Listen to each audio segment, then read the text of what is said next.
My name is Margaret Dalton, and the morning after my mother's funeral, I found out she'd signed her name twice, once in love and once in deceit. The house was still full of flowers, then their perfume souring in the heat. Sympathy cards crowded the mantel, casseroles lined the counter, and people had stopped pretending they'd come to comfort. They came to see the house. The Dalton house, pale blue with white trim, the one that had stood on Maple Avenue for almost 80 years. The kind of house people in small-town Indiana pointed to when they talked about roots. That morning, the lawyer called. His voice was apologetic, the kind you hear when something's already been decided. "Margaret," he said, "there's a complication regarding your mother's estate." I thought he meant paperwork, probate delays, maybe taxes. But then he said, "There's a second will." For a moment I couldn't breathe. I remember the click of the clock on the kitchen wall, tick, tick, louder than his words. "A second," what I asked. "Yes," he said. "Your mother signed a new document about 2 weeks before her passing. It supersedes the previous one." I looked at the phone like it might be lying to me. My mother had been many things cautious, proper, sometimes stubborn, but never careless. She'd told me clear as day, "The house will be split evenly between you and Elaine. That's only fair." "Who was present?" I asked. "Your sister and a friend of hers." "It was all legally witnessed." That's when the air went cold. I drove to the law office that same afternoon, past the church, where we'd held the service, past the cemetery, where Mom's grave was still fresh, past the hardware store, where Elaine's car was parked out front. She was probably still there, chatting up customers like nothing had happened. When I arrived, the lawyer, Mr. Bennett, gray-haired, kind eyes, slid the papers across the desk. "I thought you should see this for yourself." The top page read, "Last Will and Testament of Ruth Dalton," dated April 14th, 2 weeks before she died. Beneath that, the words that burned into me like fire. "I hereby bequeath the property at 214 Maple Avenue solely to my daughter, Elaine Dalton." I read it 3 times, waiting for the ink to rearrange itself into something less cruel. It didn't. "Mr. Bennett?" I said finally. "This doesn't make sense." My mother couldn't even remember her nurse's name that week. She was on medication. She was confused. He sighed. "I understand how this looks, but she was lucid when she signed, at least by legal standards. I had no reason to doubt her intent." "Whose idea was it to make a new will?" He hesitated. "Your sister brought her in." That was the moment I knew this wasn't confusion. It was betrayal. I drove straight to Elaine's house. She opened the door wearing one of Mom's old sweaters. The sight of it nearly made me sick. "Well, you're fast," she said. "I figured you'd find out soon enough." "You tricked her," I said quietly. "Tricked her?" She laughed short and sharp. "She wanted it this way. She told me she wanted it split evenly." "People change their minds, Maggie, especially near the end." I looked past her into the hallway lined with boxes already labeled Mom's. "You're cleaning out the house already. She would have wanted me to start fresh." "Start fresh," I repeated. "By selling our childhood." Elaine crossed her arms. "You moved out 20 years ago.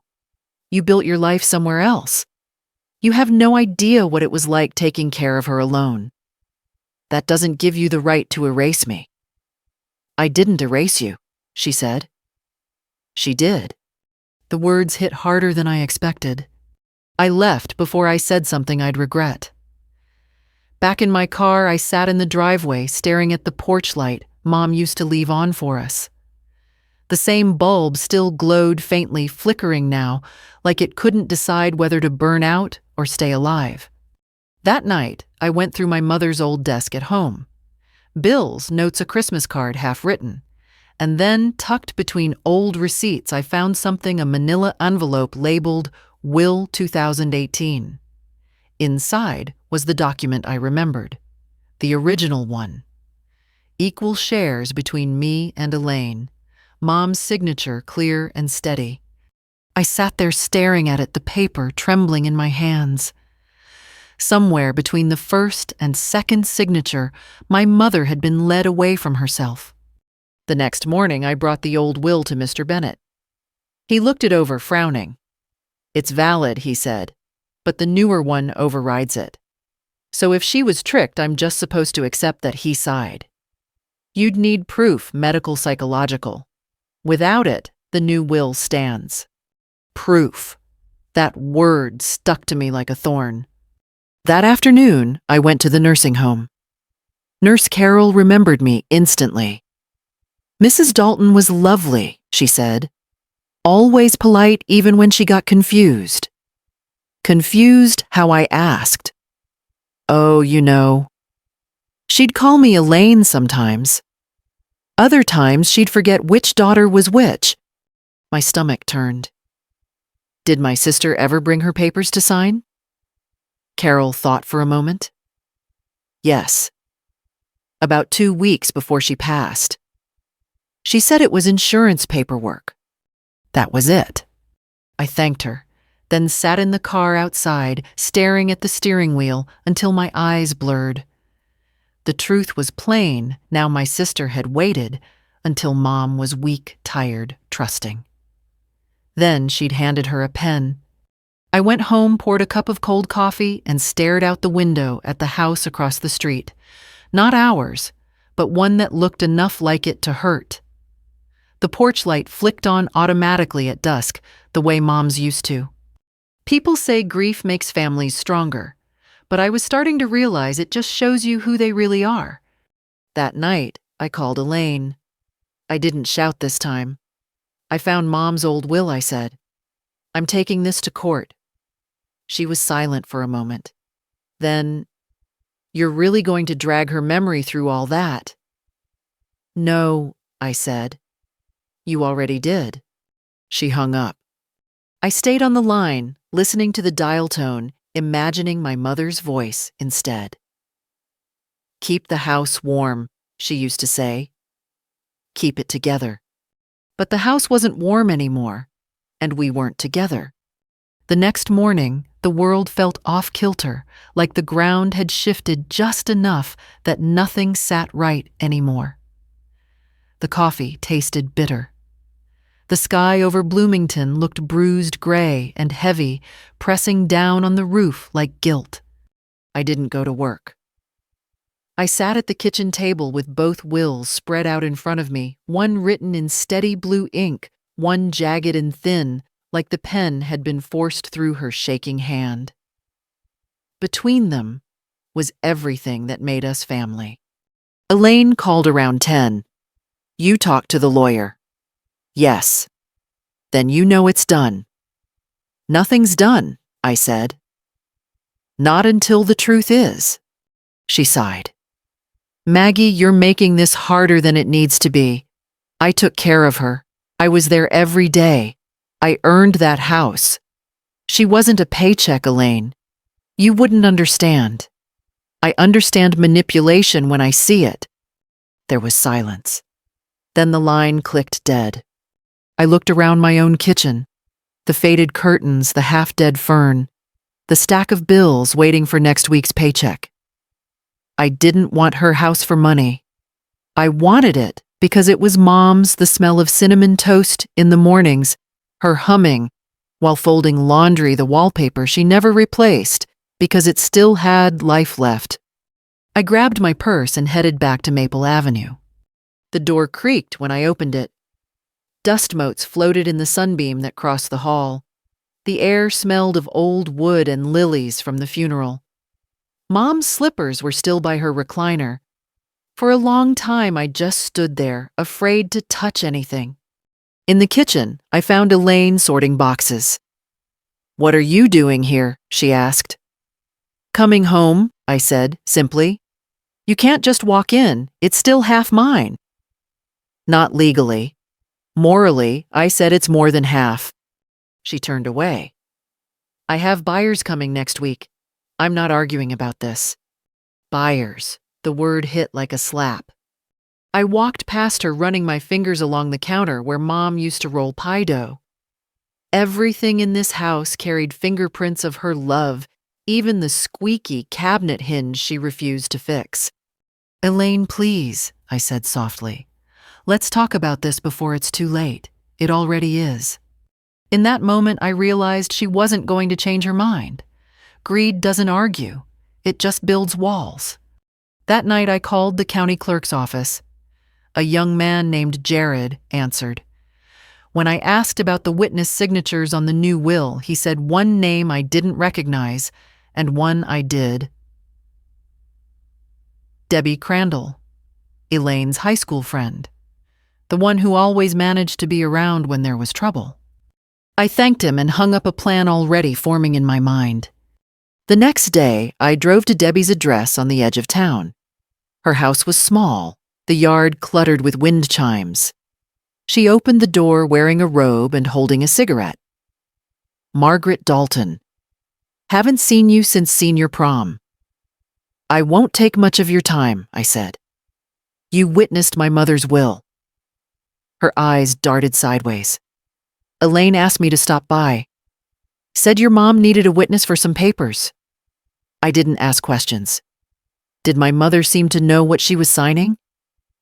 Debbie hesitated, then flicked ash into a planter. She called me by your name, if that tells you anything. It told me everything. I thanked her, then drove straight to the clinic that had handled Mom's checkups. After a long wait and some polite persistence, I walked out with copies of her medical notes, the words increasing cognitive decline underlined twice. Proof. When I told Mr. Bennett, his eyebrows rose. If you can get witness statements, we might have grounds to contest. I'll get them, I said. That night I went through old voicemail recordings on my phone. There was one from Mom a week before she died. Maggie, honey, her voice quavered. Elaine says I need to sign something for the insurance. I hope that's right. I played it again and again until I couldn't breathe. By morning, I had made copies of everything: the old will, the doctor's notes, the voicemail. I packed them neatly into a binder. It felt like arming myself for war. When I showed up at Elaine's house, she didn't answer the door. Her car was in the driveway, curtains drawn. I knocked again, louder this time. Finally, the door cracked open. You're not supposed to be here. Neither were you when Mom signed those papers. Her eyes flashed. You think you're the hero in this story? You moved away. You didn't even know she was sick until it was too late. I knew enough to recognize manipulation. I did what was best for her. No, you did what was best for you. She slammed the door so hard the wreath fell off. I stood there for a while, looking at the wreath lying upside down. It had a small ribbon stitched with "Home, Sweet Home." The irony made my chest ache. Later that day, I called Mr. Halpern, a different lawyer, one known for handling estate fraud. Bring everything he said, and be prepared. Family cases are the ugliest kind. That evening, I sat alone in my car outside the house watching the porch light flicker. The same bulb from before. I thought about how Mom always said it was wasteful to keep lights on for people who weren't coming back. But maybe she'd left it on for me. I made a promise to her then, out loud to the quiet street. I'll bring your house back to you, Mom, even if I have to burn through every lie to do it. The next few weeks felt like a slow war fought in silence. I worked mornings at the library, afternoons at my kitchen table, surrounded by folders, notes, and a pot of coffee that never seemed to empty. I had never been one for confrontation, but grief does strange things to courage. It hardens, it sharpens, it gives it a purpose. Elaine didn't speak to me, not a word. She'd stopped answering my calls, even blocked me on social media. I heard through a neighbor that she'd met with a realtor again. The house was officially listed. Dalton Estate, the flyer read, as if we were strangers to it. I sat in my car outside that day, watching the realtor's car idle in the driveway. The for sale sign gleamed white against the early spring grass. I could almost hear Mom's voice saying, "Don't let anyone take what we built." That night, I took my binder and went to see Mr. Halpern. His office was small, cluttered with old books, and the faint smell of tobacco. He looked over my documents, flipping through the pages with careful fingers. "Your case has weight," he said finally, "but it'll be an uphill climb. You'd have to prove that your mother lacked capacity and that your sister acted under undue influence. I have medical notes. Witnesses." He nodded. "That helps. Still, it'll come down to how the court interprets intent. Judges don't like overturning signed documents unless there's clear evidence of fraud." I leaned forward. She was confused, Mr. Halpern. She didn't know what she was signing. He studied me a moment, then said gently, "Do you want justice or do you want peace?" "I want what's right," I said. "Even if it costs me both." That answer seemed to please him. "Then let's start with statements," he said. "The nurse, the witness, the voicemail, and you." I spent the next few days gathering affidavits. Nurse Carol signed hers first hands, trembling slightly as she wrote. "She wasn't herself," Carol said quietly. "Not the woman I remembered from before." Then Debbie, the witness. She was reluctant, nervous. "Elaine won't forgive me if she finds out." "She doesn't need to," I told her. "You just need to tell the truth." After a long pause, she signed too. By the time I left the notary's office, the sun had gone down. I drove past the house again, lights off, now curtains drawn. It looked hollow, like a stage after the play has ended. That weekend, the realtor scheduled an open house. I decided to go. I parked a few houses down, walked in like any visitor.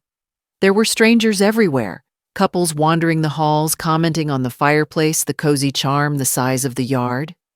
In the living room, I saw Elaine standing by the window, pretending to listen as the realtor talked about market value.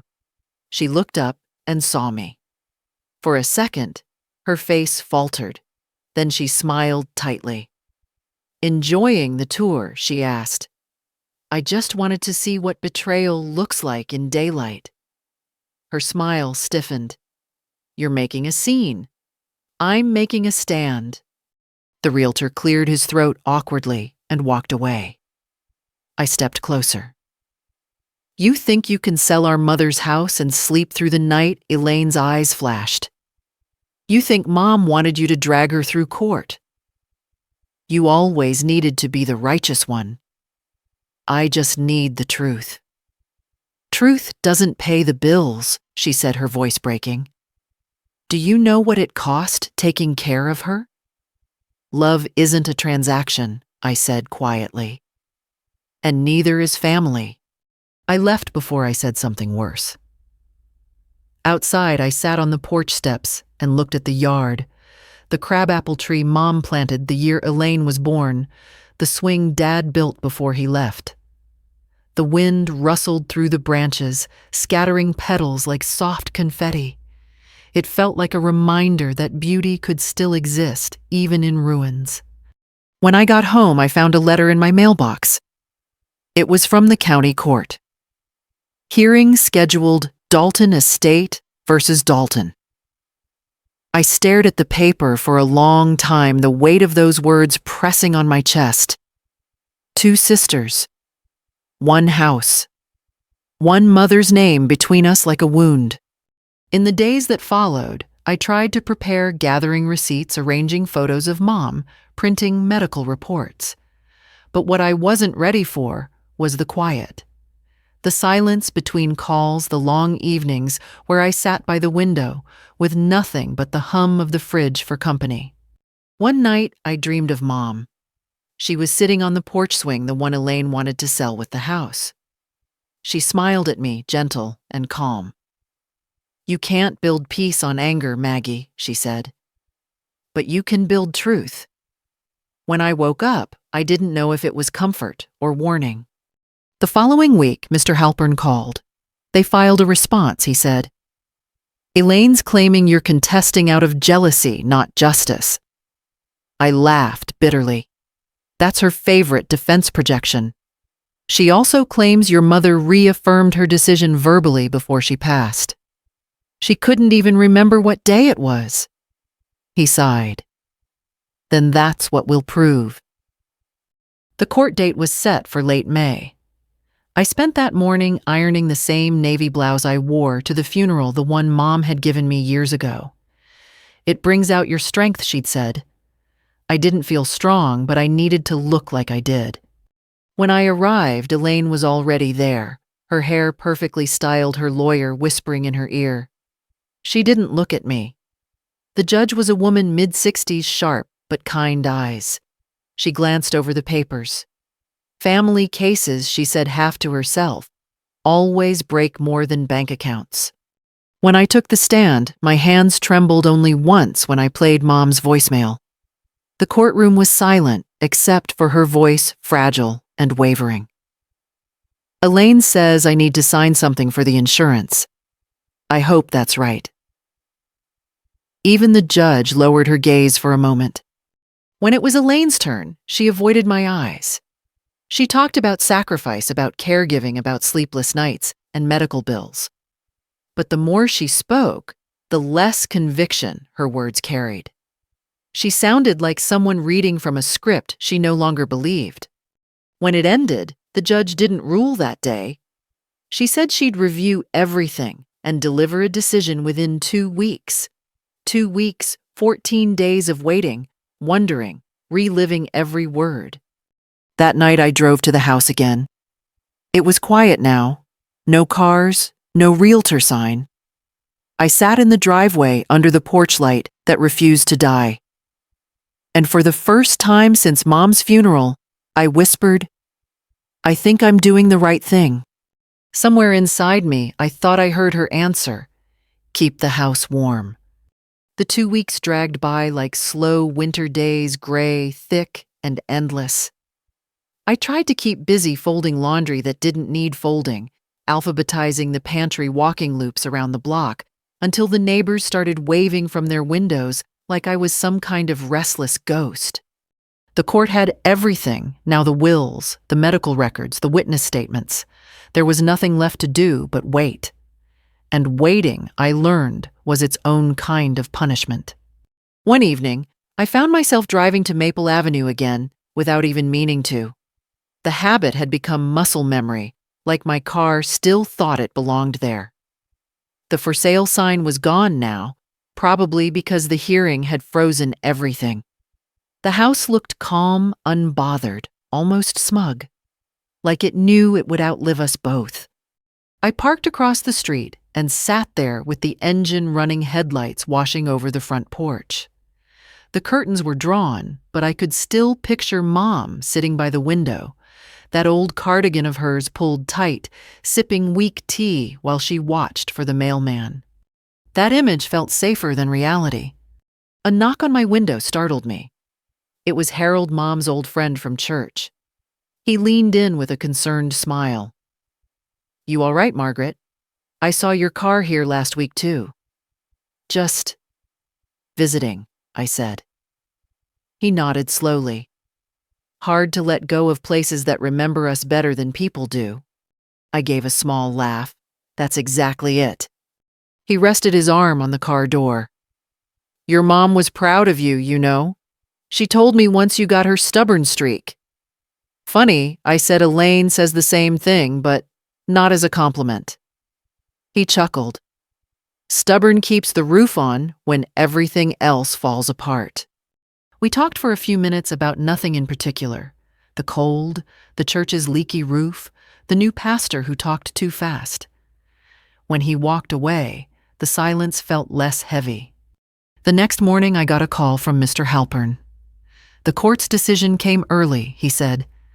I froze. And she ruled in your favor partially. Partially, she invalidated the second will on grounds of questionable consent, but she's ordering the estate to be split equally, as the original will stated. I sank into my chair. Relief and exhaustion hit all at once. So, the house is half yours, he said, but half still belongs to your sister. Half. When I hung up, I stared at the wall for a long time. Half felt like victory and loss tangled together, a moral win, but not the kind you can build a future on. Elaine didn't call, of course. But that evening, I got a text. We should talk. Tomorrow, noon. We met at the house. She was already there when I arrived, leaning against the porch railing with a cup of coffee, like she'd lived there all along. You won, she said as I walked up. I didn't win, I replied. The truth did. Same thing. She took a sip, eyes cold. So what now? We split the proceeds and pretend we're sisters again. I don't want to sell, I said. Of course you don't. You want to keep it just to spite me. I want to keep it because it's home. She set her cup down hard. You think holding on to wood and nails will bring her back? I met her eyes. No, but letting it go would kill what's left of her. Elaine turned away. For a moment she looked smaller, not weak, just tired. You didn't see her at the end, Margaret. She wasn't our mother anymore. She was scared, confused. She kept saying Dad's name. I know, I whispered. But you don't fix fear with deceit. Her jaw tightened. I did what I thought was right. Then why does it still feel wrong? She didn't answer. Instead, she picked up her coffee and walked inside. I followed. The air was stale, heavy with dust and memory. In the living room, sunlight streamed through the blinds, cutting across the old piano. Mom's photo sat on top, the one from her 60th birthday. She was smiling at something off camera, probably Dad. Elaine traced the edge of the frame with her thumb. She wanted us to stop fighting, she said quietly. She also wanted honesty, I replied. She turned to me, then eyes glistening. I can't keep the house, Maggie. Every wall whispers her voice. I wake up thinking she's in the next room. I can't. I just can't. I swallowed. Then I'll buy your share. You can't afford it. I'll find a way. She laughed softly, the kind of laugh people use when they're already giving up. You really are Mom's daughter. We stood there for a while, not as enemies, but as orphans. Two women bound by the same grief, standing in the middle of the same wound. Before I left, I walked through the house one more time. In the kitchen, I opened a drawer and found a small envelope tucked beneath some old recipe cards. My mother's handwriting was unmistakable. For my girls. Inside was a folded note. If love divides you, remember what built you. Mom. The words blurred as tears filled my eyes. I looked back at Elaine. Maybe we don't have to sell everything I said. Maybe we just stop breaking what's already cracked. She nodded slowly, the first real softness I'd seen in her in months. Maybe. When I stepped outside, the evening light had turned the sky gold. For the first time in a long time, the house didn't look haunted. It just looked waiting. That night, I wrote in my journal, justice is only half the fight. The other half is forgiveness. The hearing may have ended, but the war inside me hadn't. Winning half the house didn't bring peace. It only reminded me that the other half belonged to the woman who betrayed me. A week later, I got a letter from the estate division confirming the split. It was cold, legal language, 50% ownership granted to Margaret Dalton, 50% to Elaine Dalton. Simple words for something that had split a family in two. I drove to the house that afternoon, key in hand. For a long moment, I just stood on the porch, listening to the hum of traffic down the street, the creak of the old swing. The paint had peeled a little more since spring, and the mailbox leaned to one side.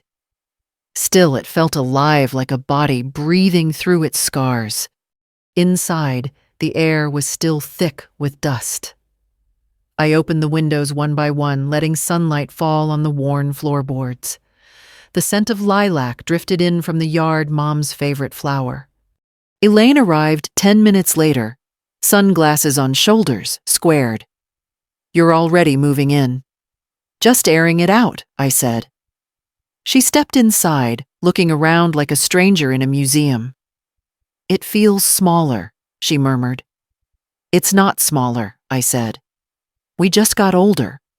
For a minute, we both stood there, the kind of silence that has weight. Then she said, "I can't live here, Margaret." "You know that." I figured as much. "So what's your plan?" "I'm buying you out." "With what sentiment?" Her tone stung, but I held steady. "I've been saving.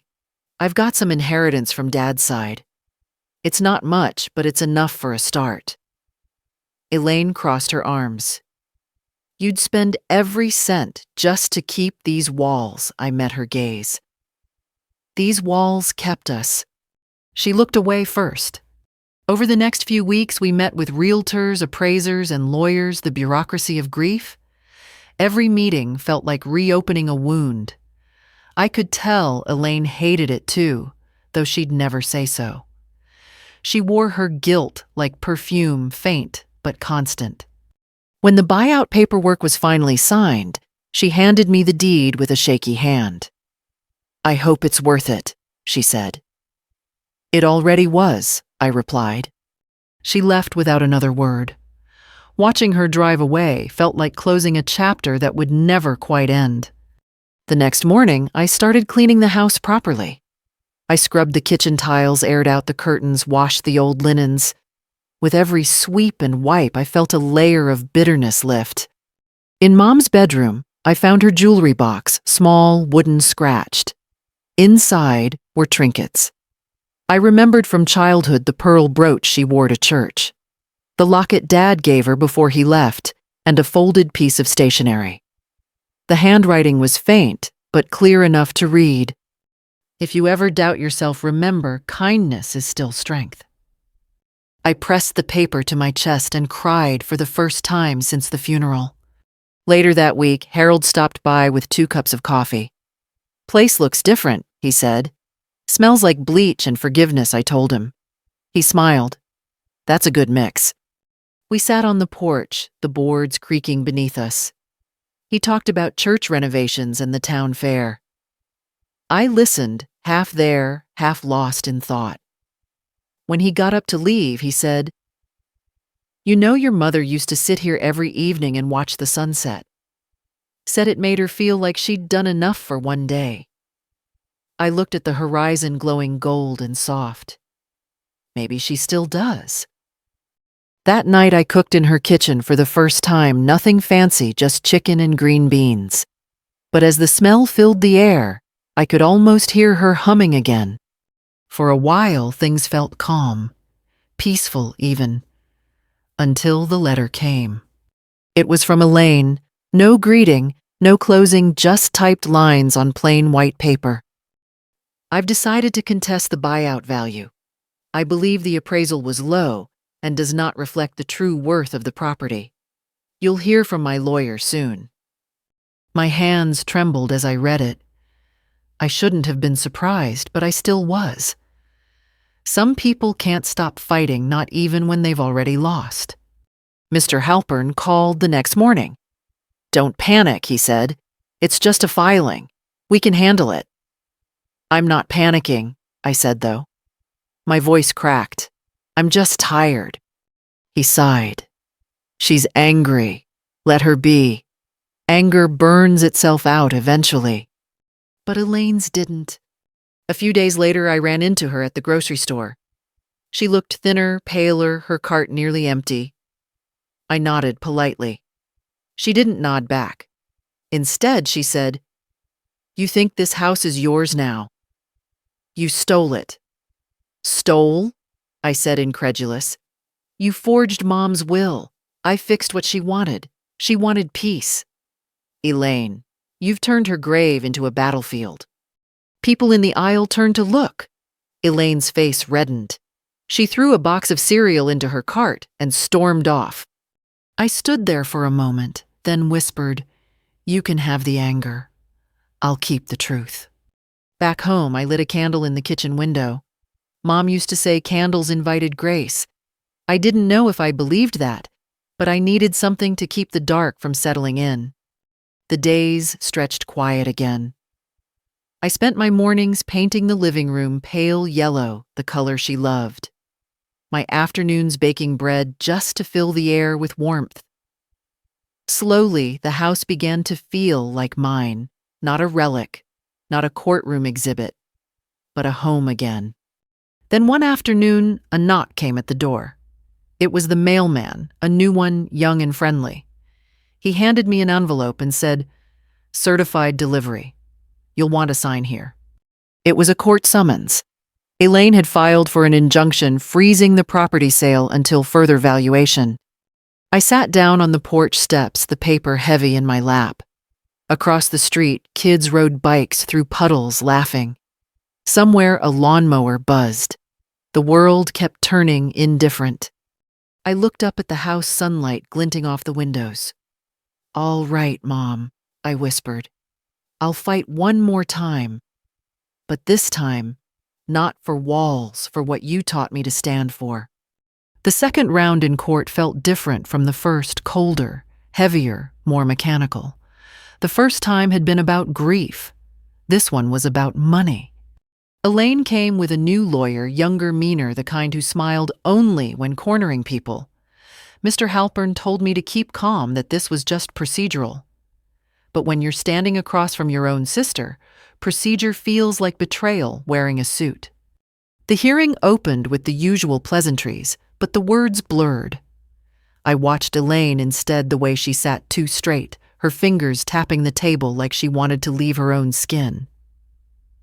When the judge entered, we both stood. For a second, our eyes met. I thought I saw something human flicker there, regret maybe, but it was gone before I could name it.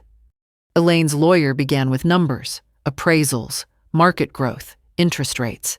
He spoke like the house was just a line item.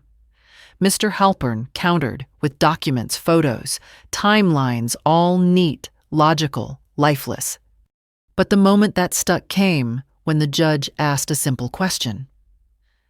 "Mrs. Dalton," she said, turning to Elaine, "why is this house worth more to you now than it was 6 months ago?" Elaine hesitated. "Because..." She started, then faltered. "Because it's ours." "Ours," the judge repeated. She nodded.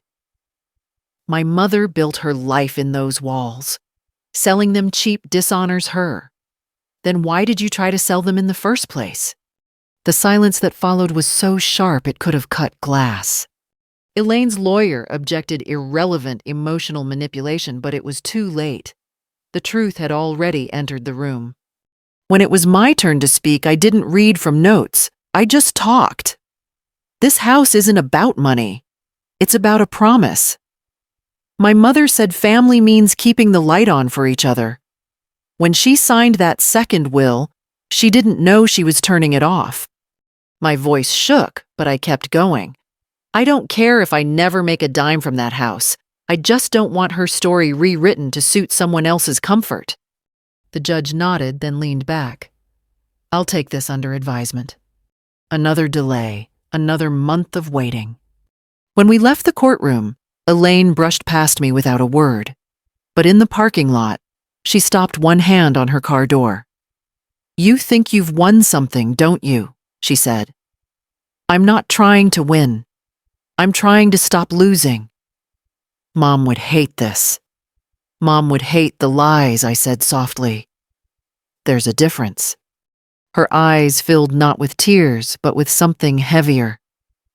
"You always have to have the last word." "No," I said, "I just have to live with it."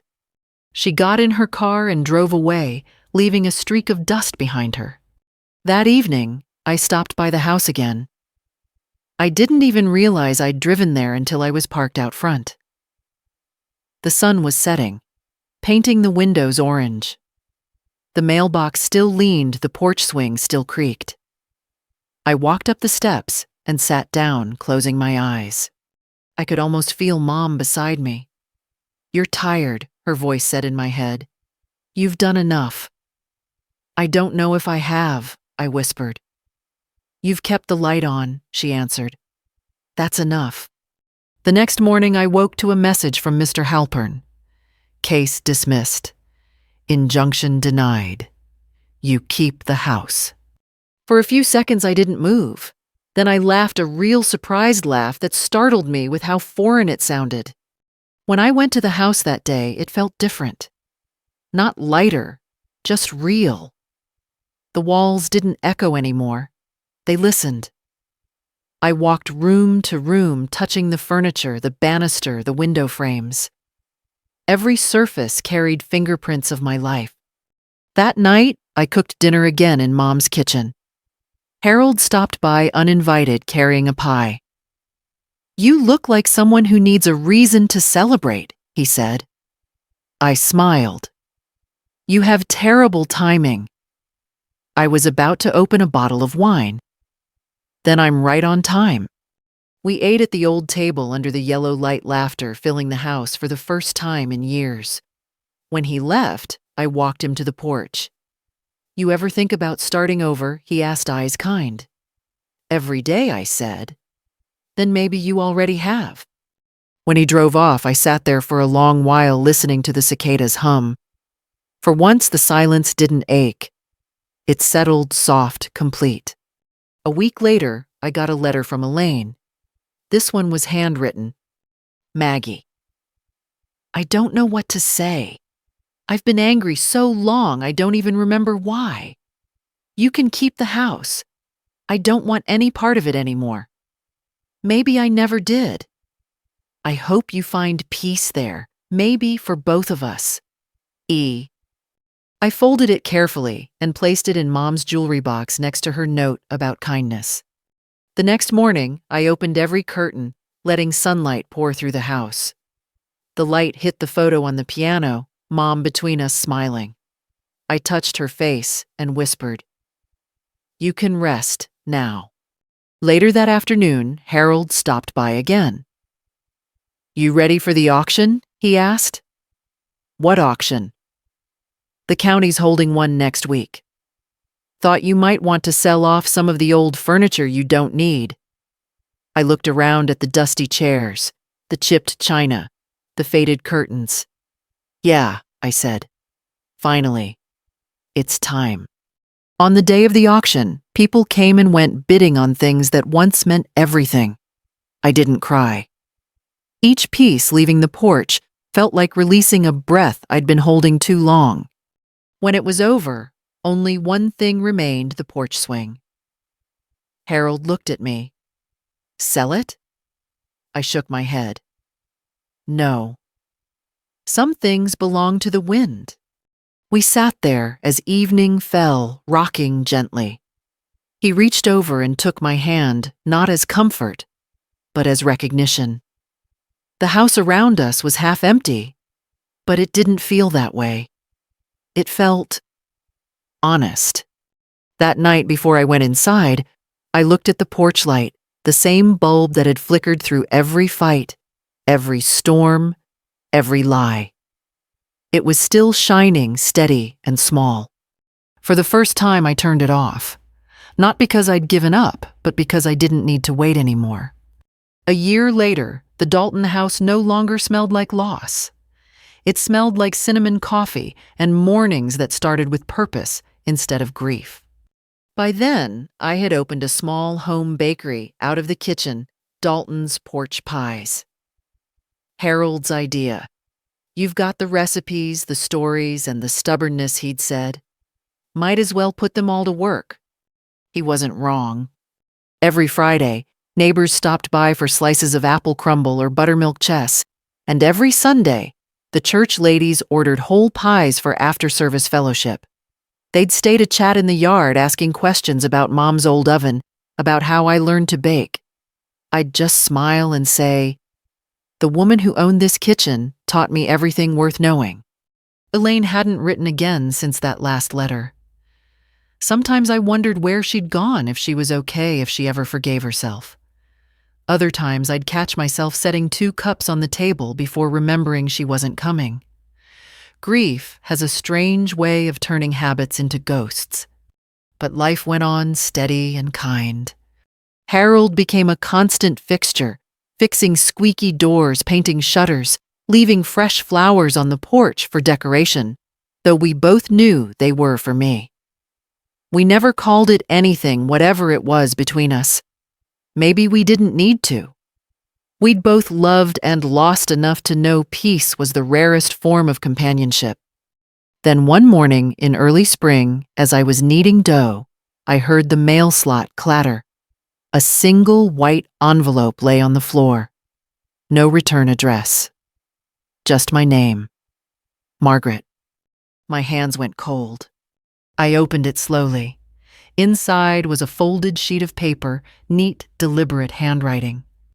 Maggie. I'm in Ohio now. I used the last of Mom's savings to get treatment. I've been sober for 6 months. I don't expect forgiveness, but I wanted you to know I'm trying to be better. You kept the light on for both of us even when I didn't deserve it. I hope one day I can visit. Not for the house. For you. Elaine. I sat at the table for a long time reading it over and over. My chest felt tight, not from anger this time, but from something gentler, like the air was too full to breathe. When Harold came by later, I showed him the letter. He read it quietly, then nodded. Sounds like she's finding her way. Maybe I said softly, I just wish Mom could see her now. She probably does, he replied. That night, I lit a candle on the windowsill, the same one I'd once used to keep away the dark. This time, it wasn't for fear. It was for grace. Summer came and went, and the house became what it was always meant to be, a gathering place. Kids came by for lemonade, old friends for coffee. I hosted a small pie contest in August, just like Mom used to at church. Women from all over town brought their best crusts, laughing and teasing each other. The smell of butter and sugar filled the yard.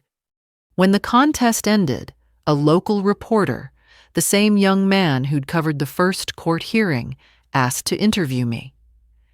People love stories like yours, he said. A woman rebuilding her life after loss. He took photos of me at the counter of Harold by the swing of the pies cooling by the window. A week later, the headline appeared online. The House That Healed. How one woman turned grief into grace. I didn't show it to anyone. I didn't need to. The story wasn't for strangers anymore. One Sunday that fall, as the leaves began to turn, a car pulled into the driveway. I knew that sound, the soft rumble of hesitation. When the door opened, Elaine stepped out. She looked thinner, older, her hair streaked with gray. For a moment, neither of us moved.